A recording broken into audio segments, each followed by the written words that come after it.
This is the Indianapolis Motor Speedway, where the greats race, win, and become legends. This weekend marks a unique chapter in the long history of this venue, with Fanatec GT World Challenge America powered by AWS, joined by our friends from the Globetrotting Intercontinental GT Challenge powered by Pirelli for the longest race on the IMS calendar.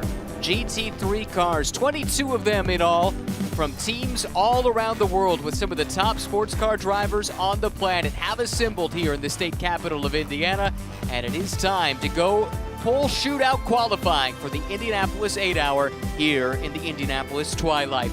Hello everyone, my name is Ryan Marine. Calvin Fish joins me along with Bob Varsha here in the broadcast booth.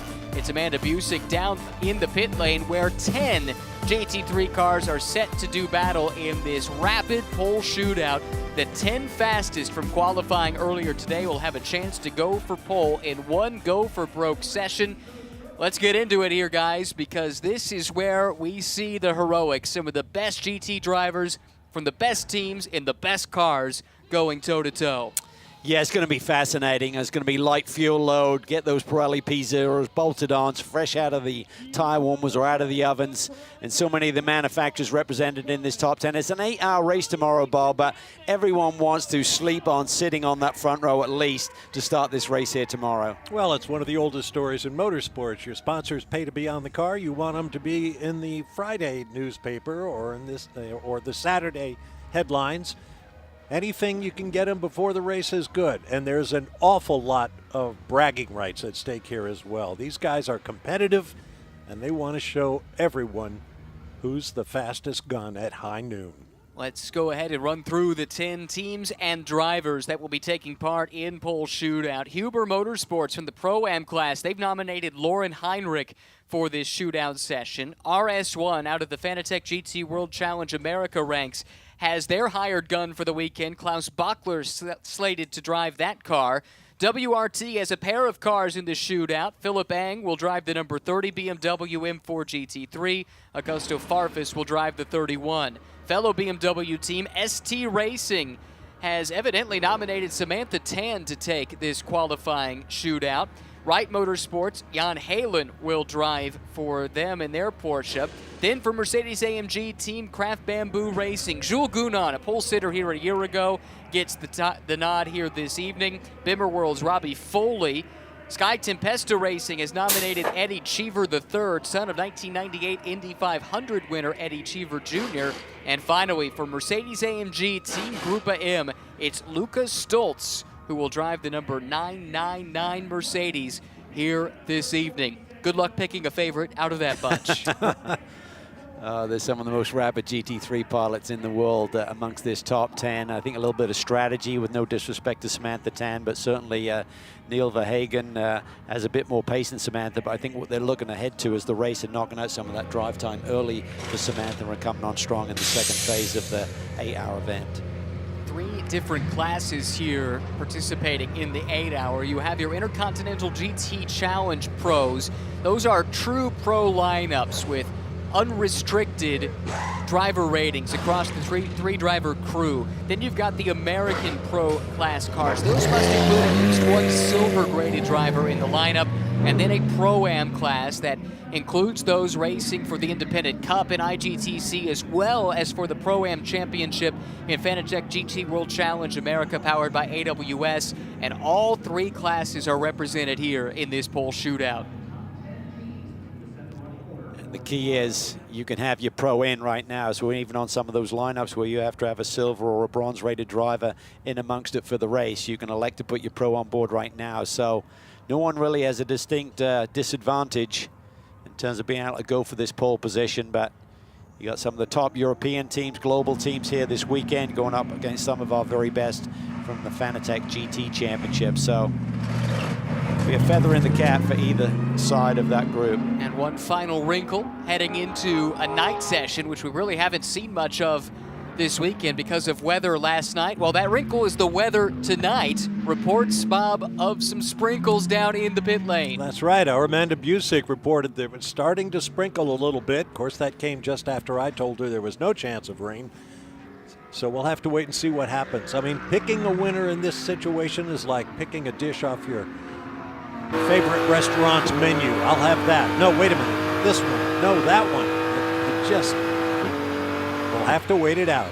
I think the big surprise here this weekend has been the pace of that Huber Motorsport Porsche, with Lauren Heinrich taking the fastest time amongst all three qualifying sessions here today. So I think everyone's thinking Mercedes, maybe BMWs are the dark horse, particularly if it gets cooler here tomorrow, which we anticipate for the race. But in terms of qualifying, everyone was in with a shout. Those Porsches look pretty rapid as well. Maybe we shouldn't be surprised, though, because this team with this exact chassis started on the overall pole with the CrowdStrike 24 Hours of Spa back over the summer. It's that very same car. They flew it over here to take part in this race here at the Indianapolis Motor Speedway.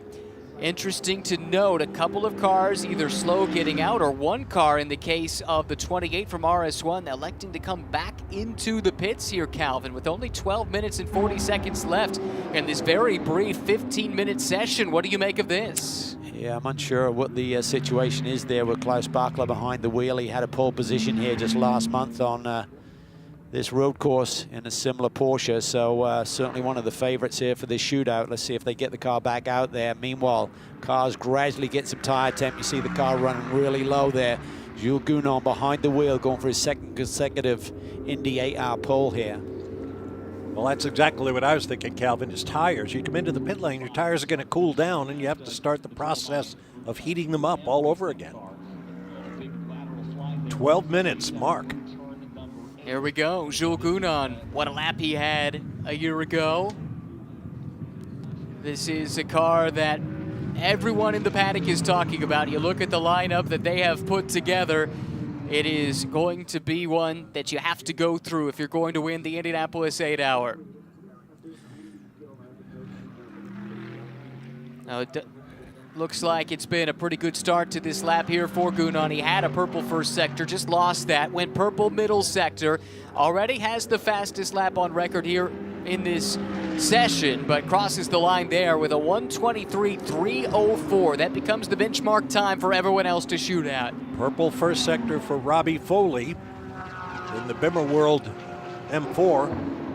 Fastest lap we saw earlier today was a 1:22.5. Pole last year was a 1:22.190 by that man Jules Gounon, who's out there right now. Speaking of Robbie Foley, here he is. Spent a number of years racing in this championship with this team, has moved on to race in other championships as of late, but they bring him back in, pairing with Bill Auberlen and Chandler Holt this weekend, and Robbie Foley goes to P3. Make that P2 now after an adjustment on timing and scoring. So Foley with a pretty remarkable lap there. That's the top Pro-Am car, second overall. Oh, and he's wide. That is Gounon a little bit wide there. Meanwhile, Augusto Farfus clocks in with the purple sector. First sector. On board we go with Augusto Farfus here. WRT, the team. It's a good lap. Personal best middle sector. He does not hold down the fastest middle sector, but fastest in the first sector. See if he can complete the lap, finish it off. 23.3, 1:23.3 is the mark to beat right now. Farfus to the Art of Bricks, jumps to P2, but just 63 thousandths of a second. That's all that separates him from provisional pole. Inside of 10 minutes to go in this rapid fire session here. Gounon, Farfus, Cheever, Tan, Foley, what we're seeing on timing and scoring as the top five. I think the Tan time might be being corrected as we speak. Yes, it is. Yeah. I mean, this is crazy. The timing and scoring is spinning like a taxi meter. Yeah, right now we're showing Robbie Foley going to the top spot with a 1:23.217. So the 94 Bimmer World car has laid down the fastest lap. 800s faster than Jules Gounon. Remarkable lap by the young American, now part of the BMW factory stable. This is that 20 machine that had the fastest time of the day in the 3 sessions of qualifying we saw a few hours earlier this afternoon. Gounon, what does he have? He has a good one he's putting together. Purple in sector 1, personal best to sector 2. Oh yeah. Jules Gounon now racing with an Andorran license, comes across the Art of Bricks. What can he do? Well, how about P1 with a 1:23.128? That's 25 thousandths clear of Augusto Farfus, who is nipping at his heels. Not too far behind on the racetrack and really, really close as far as timing and scoring is concerned. Yeah, 600s between the top three, between Gounon, Farfus, and Foley. BMW's giving chase right now. 3 BMWs, second, third, and fourth, with the Bimmer World car splitting the 2 entries from WRT. Here is Foley. He goes to the top, a new fast lap at a 1:23.082. And that's taken away by Philip Eng and another BMW, WRT on top. Now the Mercedes goes to the top with Lucas Stoltz. 22.935 for Stoltz. First into the 22 threshold, and he's joined by Lauren Heinrich. Look at the lap that Lauren put together.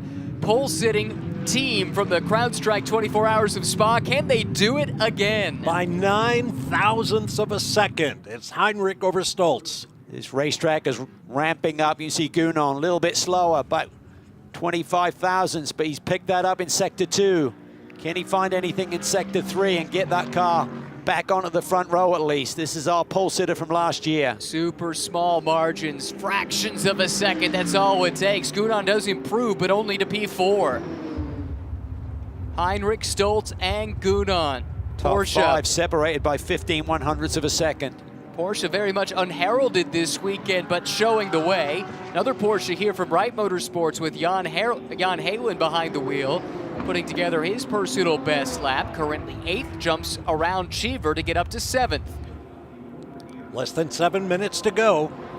This car had that mystery pit stop early in the session. RS1 that we were watching a moment ago. Klaus Bachler puts in his personal best, but only 9th fastest. Still, though, plenty of time to extract a little bit more pace. Here comes Heinrich. Lost a little bit in the middle sector. I'm not sure if this is going to be enough to make him jump up. No, it's not. Still sits P2, but only 18 thousandths of a second off of the pole, which is held by Lucas Stoltz. Gounon still chasing. Trending in the wrong direction, however. Yep. Looks like he and Farfus are starting to peak a little bit. Maybe got their tire pressures over the crown, so to speak. I'm thinking the breeze out there is stronger than we've been estimating, because you saw a couple of the advertising signboards, sometimes used as brake markers, were flopped over, blown there by the wind, one would think. It is a blustery evening here in Indianapolis. That will affect these race cars for sure. Where around this track, Calvin, do you feel that wind the most? Well, it really depends. I mean, it's been a bit of a crosswind across the 2 straightaways here all day long, so that's not going to affect your gearing if you get a really big push down the front straightaway and end up getting into the rev limiter before you get to the brake pedal. But it's pretty protected here by the grandstand, so you're not going to feel a lot. But as you break out of that and you get down into the brake zone for turn 1, not sure it's really stiff enough for that. But this is a good lap going on here. Lauren Heinrich fastest in Sector 2. And he would have the pole. At least he was trending that way based on that Sector 2 time. How good is Sector 3? Can Lauren Heinrich get it done? Yes, he can! Heinrich to the top, just 57 thousandths clear of Lucas Stoltz. 22.851, the number to beat now. Top 5 separated by less than a quarter of a second. Gounon continuing to push. Found his personal best there in Sector 2, so there's still some spring in the step of these Pirellis. It's trending to be close for Jules Gounon. Out of turn 14, 4.5 minutes to go. Can the Mercedes driver pick up some more spots? How about through the pole? Whoa. A 1:22.7 for Jules Gounon. What a final sector he clicked together there. You can see the trouble our high cameramen are having, keeping the camera steady in this stiff breeze. Heinrich, though, look at his first sector. Up a huge chunk. Can he keep it flowing right now? Just complete Sector 2 right there. Loses a little bit. It's going to be tight. It's going to be super tight. Still trending up a 10th on Jules Gounon through that second sector. Just a couple more corners to negotiate for Lauren Heinrich. That was turn 13. Now this long sweeper, that's turn 14, leading back up onto the front straightaway, back to the Art of Bricks. Heinrich, he's done it once before. Can he do it again? To the line. Lauren Heinrich back to the top. 33 thousandths of a second from Gounon. Like heavyweight punchers just exchanging body blows. Gounon's on a cool down lap big time. He's getting the message on the radio immediately. You just lost pole position. Do you have anything left in the tank? Cars are getting lighter, burning off the fuel. But then at the same time, you're fighting the tire degradation a little bit. Samantha Tan, car we're watching here, down in 10th. This is a strategy play by the ST Racing team to run their lower graded driver here in this session. Halen with it off, he pulls to the side to let the RS1 car through. Very sporting. Bachler's on a good run. Did you see how close that was, though, with the Mercedes? I don't know if that cost Klaus Bachler or not, but Bachler went out later than everybody else. Maybe he's got a little bit more life in those Pirellis. We shall soon see. First sector was good. Middle sector was great. Klaus Bachler in the RS1 Porsche. Can the Florida team slay the Giant here at Indianapolis? Bachler to the line. Oh, he improves, but not enough to jump any more positions. He's still in 8th. What is Gounon up to? Does he have anything? Another slow lap. Is he just preparing for a last lap flyer here? Look at these close calls for Klaus Bachler on that last lap. First it was Jan Halen, then the Mercedes taking evasive action. Oh. That could have been a disaster there. A little bit of miscommunication. Team would have been telling that Mercedes, you got a fast car coming up, don't impede him. But that was really too close for comfort. Boy, that Porsche rides the bumps well. Bachler still pushing, just about the only one still out on the track. Jan Halen the other. Everybody else is in the pit lane with under 2 minutes to go. Lauren Heinrich, could the Huber Motorsports team do it again and take an overall pole in an Intercontinental GT Challenge race? They've done it once before at the CrowdStrike 24 Hours of Spa. I'm told this is in fact a different chassis. I had the wrong information on that before, but nevertheless, a remarkable effort by the team. As it stands, and only 2 can supplant Lauren Heinrich at this point. This is one of those cars, and Klaus Bachler does not improve this time by. Time for just one more flying lap. That's all that separates Heinrich from another shock pole position. Super consistent within a few hundredths of a second of his personal best, but can't seem to find that extra edge to leap up the grid a little bit.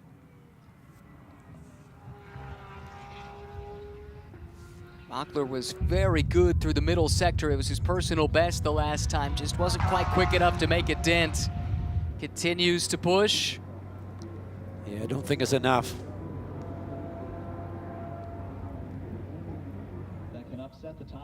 It's in a little bit wide there. I think he's going to abort. It appears that that's going to be it for Klaus Bachler, which means with just 17 seconds left in this session, Lauren Heinrich, the young man from Kernach, Würzburg, Germany, is set to score pole position here at the Indianapolis Motor Speedway and put a Pro-Am car on the overall pole. Heinrich this year teamed up with Thomas Preining and Dennis Olsen in GT World Challenge Europe Endurance Cup competition, finished 7th, just one podium to show for their efforts this season. But they have been, this has been a driver to keep an eye on. Won the Porsche Carrera Cup Germany last year for this team, finished 3rd in Porsche Super Cup, so he's got the talent. He's announcing his presence on a big stage here at the Indianapolis Motor Speedway. Yeah, super impressive. This will hit the headlines. It's a great way to get the factory's attention. He is a factory junior as of last year, actually was named to the Porsche factory driver lineup. You can see the faith that Porsche has placed in him has been repaid in spades. Your pole sitter for the 2023 Indy 8 Hour, Lauren Heinrich and Huber Motorsports. He shares this car with Antares Au and Alfred Rennauer. They have sent a message to the rest of the Pro-Am class.